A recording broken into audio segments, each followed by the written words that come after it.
मुझा मानवाड़ा साईं साईं सिकंदर अली विर्क साहब, साईं इनायत अली चाड़ी साहब, सईद अहमद मुदा साहब, साईं अकबर अली सोदर साहब, मानवाड़ा जेके भी तालकन में आयल सर साहिबान आहिनि, मुंहिंजा उस्ताद साहिबान सभिनी खे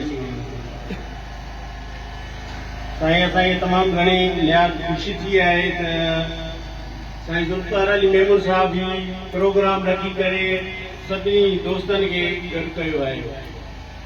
ही जेको प्रोग्राम थियो आहे जंहिं शख़्सियत लाइ उन लाइ जेतिरो ॻाल्हाइजे उहो घटि आहे। साईं जी शख़्सियत ते केतिरो ॻाल्हायूं।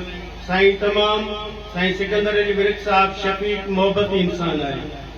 साईं सां काफ़ी अर्सो असांजा सियासी इख़्तिलाफ़ रहिया, पर साईं जी मोहबत असां एतिरी रही, पोइ बि जिते बि गॾिबा हुआसीं मिलंदा हुआसीं त हिक ॿिए खे उहा इज़त एतिराम ऐं मोहबत सां मिलंदा हुआसीं।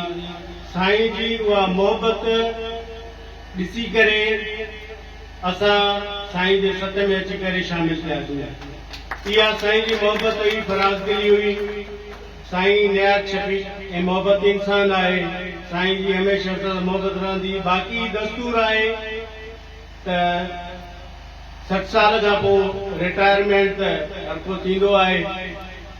साईं इदारे मां ज़रूरु रिटायर थियो आहे, पर साईं जॾहिं बि दिलनि ते जंहिं दिलनि ते राज कयो आहे उहो इंशाअल्लाह हमेशह रहंदो ऐं साईं जी मोहबत शफ़क़त हमेशह असांजे मथां रहंदी ऐं साईं जी उन फराज़दिली सां इंशाअल्लाह जेके ही असां यूनिट पाण में ताज़गी आहियूं वरिती आहियूं, इंशाअल्लाह साईं जी शफ़क़त ऐं मोहबत में हमेशह कामयाब थींदासीं ऐं अहिड़ियूं ख़ुशियूं हमेशह सलामत रहंदियूं।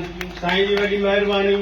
ॿिया दोस्त वेठा आहिनि, साईं जो थोरो मुख़्तसिर ॿ टे लफ़्ज़ ॻाल्हायो, हुनजे करे मुख़्तसिर सही जेको आहे वरी ॿियनि दोस्तनि खे बि वारो ॾियणो आहे। महिरबानी।